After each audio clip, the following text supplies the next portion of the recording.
नमस्कार साथियों, अगर आपके पास भी पुराना वाला जन्म प्रमाण पत्र रखा हुआ है, लगभग 10 साल पुराना, 20 साल पुराना या फिर और भी ज़्यादा, तो अब ऐसे जन्म प्रमाण पत्र रद्द होने जा रहे हैं। जी हाँ साथियों, बिल्कुल सही सुना आपने, क्योंकि इस टाइम आप देख रहे हो कि सरकार डॉक्यूमेंट पर सबसे ज़्यादा फोकस कर रही है।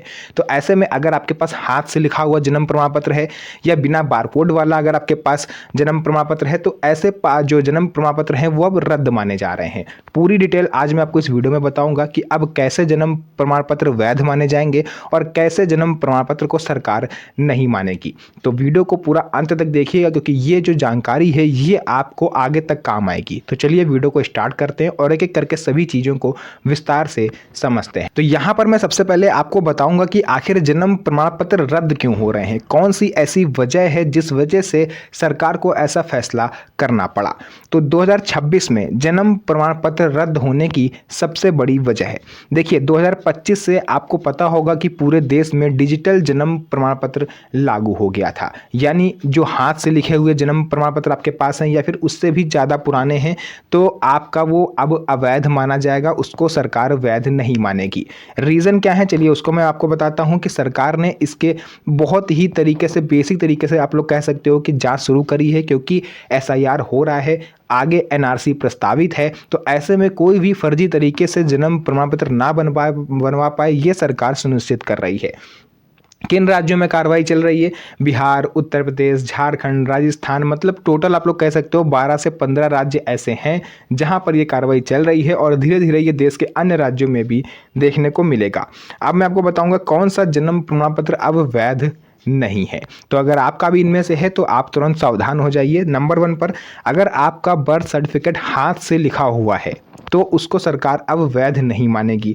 आंगनवाड़ी से सीधे जारी किया गया जन्म प्रमाण पत्र भी अब वैध नहीं रहेगा। बिना क्यूआर कोड वाला डिजिटल जन्म प्रमाण पत्र भी वैध नहीं माना जाएगा।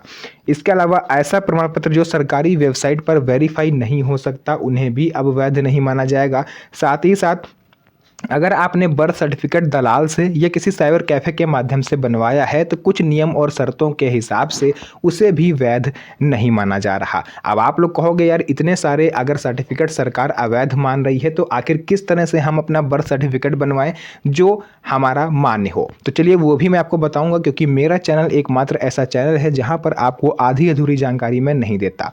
अगर किसी चीज़ का मैं आपको सावधानी बताता हूं तो उसके लिए मैं आपको ये भी बताता हूं कि इसका निवारण कैसे होगा, यानी समस्या के साथ समाधान भी आपको मेरे ही चैनल पर मिलता है। तो चलिए मैं आपको बता देता हूं कि किस तरह से आपको जन्म प्रमाण पत्र बनवाना है जो आप उसे वैध माना जाएगा।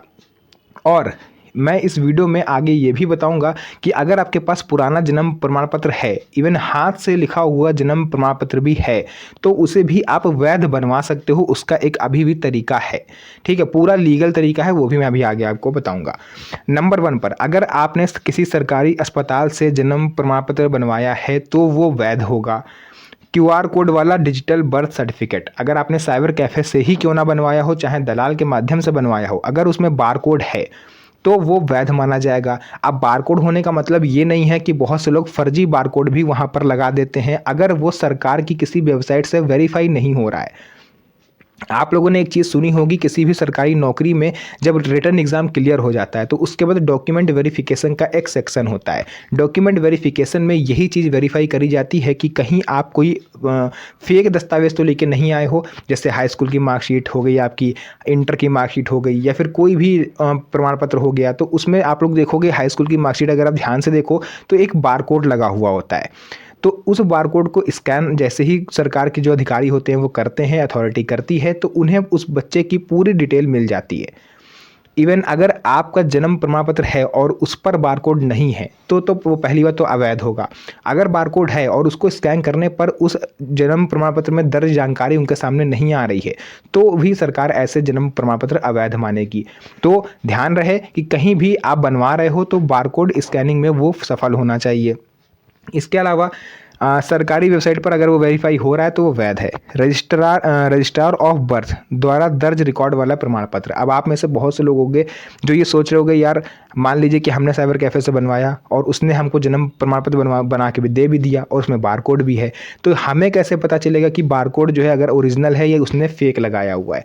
तो देखिए, इसके लिए आपको क्या करना है, इसके लिए आप जो जन्म मृत्यु जो पंजीकरण की ऑफिशियल वेबसाइट है वहाँ पर जाके अपने जो आपका जन्म प्रमाण पत्र है उसमें रजिस्ट्रेशन स्लिप होती है, नंबर होता है, उसके थ्रू आप वेरीफाई कर सकते हो कि आपका जो जन्म प्रमाण पत्र है वो सरकारी रिकॉर्ड से मेल खाता है या नहीं। क्योंकि बर्थ सर्टिफिकेट ये आपको पता होगा कि ये सरकारी विभागों के द्वारा जारी किया जाता है, जिसका रिकॉर्ड सरकार के पास होता है। ठीक है, जैसे आपका राशन कार्ड बना हुआ है तो आपका नाम सरकार के रिकॉर्ड में दर्ज है, तभी तो आपके हिस्से का राशन आपको मिलता है। तो सेम उसी तरीके से जन्म प्रमाण पत्र भी सरकार के पास रिकॉर्ड होते हैं। तो अगर आपकी जानकारी वहाँ से मैच हो गई तो आपका जो जन्म प्रमाण पत्र है वो वैध है। अदरवाइज उसने आपको चूना लगा दिया और फर्जी जन्म प्रमाण पत्र आपको पैसे लेके पकड़ा दिया। इसके अलावा बच्चों का भी मैं आपको बता देता हूं, अगर किसी नए बच्चे का जन्म हुआ है, न्यू बोर्न चाइल्ड है, तो उसका जन्म प्रमाण पत्र आप कैसे बनवा सकते हो, और अगर आप लेट हुए तो कौन कौन सी मुश्किलें हैं जो आपके सामने आएंगी। जैसे अगर किसी बच्चे का जन्म हुआ है तो जन्म के 21 दिन के भीतर आप उसका बर्थ सर्टिफिकेट बनवा लीजिए और यकीन मानिए बहुत ही आसानी से आपका ये बन जाएगा, आपको कहीं भी दौड़ा भागी करने की ज़रूरत नहीं है। अगर बच्चा जन्म लेता है तो 21 दिन के अंदर आपको क्या करना होगा। देखिए, ज़्यादा दस्तावेज पहली बात तो नहीं लगते हैं, कोर्ट से एफिडेविट की ज़रूरत भी नहीं पड़ती है, केवल माता पिता का आधार कार्ड लगेगा और जिस अस्पताल में बच्चे का जन्म हुआ है वहाँ की स्लिप या फिर वहाँ का कोई अधिकारी लिख के दे देगा तो आपका जो जन्म प्रमाण पत्र है वो बन जाएगा। और अगर 21 दिन से आप लेट करते हो तो 21 दिन से लेकर के 1 साल के भीतर अगर आप बनवा रहे हो 2 महीने बाद 3 महीने बाद, तो नोटरी से एफिडेविट यानी किसी वकील से आपको एफिडेविट बनवाना पड़ेगा। पार्षद का या ग्राम प्रधान का आपको लेटर पैड पे लिखा हुआ जो होता है वो लिख के देते हैं कि वो भी आपको लगेगा। माता पिता का आधार कार्ड भी लगेगा। पंचायत नगर पालिका में आपको आवेदन करना होगा। सबसे बड़ी बात यह है कि इन छोटे बच्चों का आप ऑनलाइन भी बनवा सकते हो। इसके अलावा अगर बच्चे को 1 साल से ज़्यादा हो गया है तो सेम आपको उसी प्रोसेस को फॉलो करना पड़ेगा जो 80 साल के बुजुर्ग फॉलो करते हैं, है ना। एसडीएम से अनुमति, इसकी स्कूल रिकॉर्ड निकलवाना, बहुत सी चीज़ें होती हैं, उसमें आपको दिक्कतें आएंगी। इसके बाद फर्जी जन्म प्रमाण पत्र इस समय क्यों बनवाए जा रहे हैं। देखिए, सबसे ज़्यादा अगर फर्जी वाला पकड़ा गया है कि लोग फर्जी जन्म प्रमाण पत्र क्यों बनवा रहे हैं तो वो है एनआरसी। उसकी रीज़न यही है, यानी नेशनल रजिस्टर ऑफ सिटीजनशिप। लोगों के अंदर ये डर है कि सरकार आगे आने वाले समय में जब नागरिकता की जांच करेगी तो ऐसे में 2 ही महत्वपूर्ण दस्तावेज हैं जो आपको सेव करेंगे। पहला बर्थ सर्टिफिकेट यानी जन्म प्रमाण पत्र और दूसरा पासपोर्ट। तो पासपोर्ट बनवाना हर किसी के लिए तो पॉसिबल नहीं है, लेकिन जन्म प्रमाण पत्र हर कोई बनवा रहा है। ठीक है, इसी वजह से उसमें फर्जी वाला बढ़ा है। जिन लोगों के रिकॉर्ड नहीं मिल रहे हैं जन्म से संबंधित, वो लोग क्या कर रहे हैं, दलालों को पैसे दे के फर्जी तरीके से बनवा रहे हैं। और दूसरे नंबर पर आते हैं बुजुर्ग। सबसे ज़्यादा जो फर्जी वाला कर रहे हैं वो है सीनियर सिटीजन। हर सीनियर सिटीजन के लिए मैं नहीं कह रहा हूँ, लेकिन बहुत से सीनियर सिटीजन हैं जो पेंशन के लिए फर्जीवाड़ा करते हैं, क्योंकि आधार कार्ड को सरकार ने मान्यता लगभग ख़त्म कर दी है। तो अब जन्म प्रमाण पत्र इसीलिए हर बुजुर्ग बनवा रहा है ताकि उनकी पेंशन डिले ना हो, होल्ड ना हो। इसके अलावा देखिए, पासपोर्ट, पेंशन, सरकारी लाभ के लिए भी लोग इस चीज़ को करवाते हैं। उसके बाद अगर जन्म प्रमाण पत्र फर्जी है और वो आप पकड़े जाते हो तो क्या होगा, जन्म प्रमाण पत्र तुरंत रद्द हो जाएगा, सरकारी लाभ मिलना आपको बंद हो जाएंगे, आप पर जुर्माना लग सकता है, इवन कानूनी कार्रवाई तक आप पर हो सकती है। पुराने जन्म प्रमाण पत्र को वैध कैसे बनाएं, चलिए इस पर बात करते हैं। जैसा कि मैंने स्टार्टिंग में कहा था, तो अगर आपके पास हाथ से लिखा हुआ या फिर डिजिटल जन्म प्रमाण पत्र है तो उसे आप वैध कैसे बना सकते हो।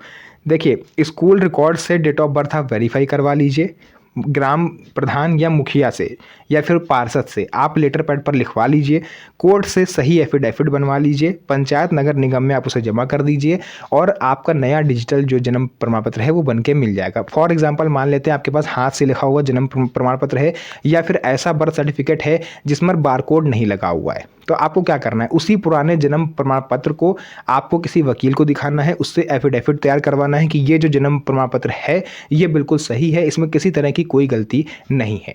एफिडेविट प्लस पुराना जन्म प्रमाण पत्र लेकर के आप नगर पालिका कार्यालय या फिर ग्राम प्रधान कार्यालय, प्रखंड कार्यालय, कहीं पर भी चले जाइए और वहाँ पर वो वेरीफाई करेंगे और 15 से 20 दिन के अंदर वो आपको नया जो जन्म प्रमाण पत्र है वो बना के दे देंगे। बार कोड वाला, जो आपका वैध माना जाएगा। तो ये था पूरा तरीका कि कैसे आप अपने जन्म प्रमाण पत्र को सेव कर सकते हो। तो साथियों, पूरी जानकारी मैंने यहाँ पर आपको बता दी है। मैं लास्ट में यही कहना चाहूँगा कि दलालों से सावधान रहिए। आजकल सबसे ज़्यादा दलाल एक्टिव हैं जन्म प्रमाण पत्र को लेकर के। अगर आप किसी कार्यालय के चक्कर लगा रहे हो तो वो आपसे संपर्क करेंगे और आपसे कहेंगे कि भैया जन्म प्रमाण पत्र अगर बनवाओगे सरकार के द्वारा तो बहुत ज़्यादा वेरिफिकेशन होगा, आप फंस सकते हो। आप भी डर जाओगे। वो आपसे कहेगा कि लो 5,000 रुपये आप हमें दे दो, हम आपका बिना वेरिफिकेशन के बनवा देंगे। तो आप लोग खुद सोचो यार, इतना तो कॉमन सेंस आप में होगा ही कि जहाँ पर सरकार वेरिफिकेशन करके बनाती है तो ये दलाल बिना वेरिफिकेशन के कैसे बना देंगे। अब वो चीज़ अलग है कि उस दलाल के अंदर बैठे अधिकारी से साठ-गाँठ हो या फिर कुछ पैसे वो अंदर दे रहा हो, तो वो चीज़ अलग है। बट मोस्टली केसों में देखा गया है कि दलाल के द्वारा बनाया गया कोई भी सर्टिफिकेट आगे चल के आपको फंसा सकता है। तो आप अपने विवेक से काम लीजिए। उसके अलावा इस वीडियो को अपने यार दोस्तों के साथ शेयर करिए ताकि उन्हें भी इन चीज़ों के बारे में पता चले। तो फिलहाल के लिए आज के इस वीडियो को यहीं तक रखते हैं। फिर से मुलाकात होगी आप सभी से एक और नई मज़ेदार वीडियो में। तब तक के लिए धन्यवाद। जय हिंद।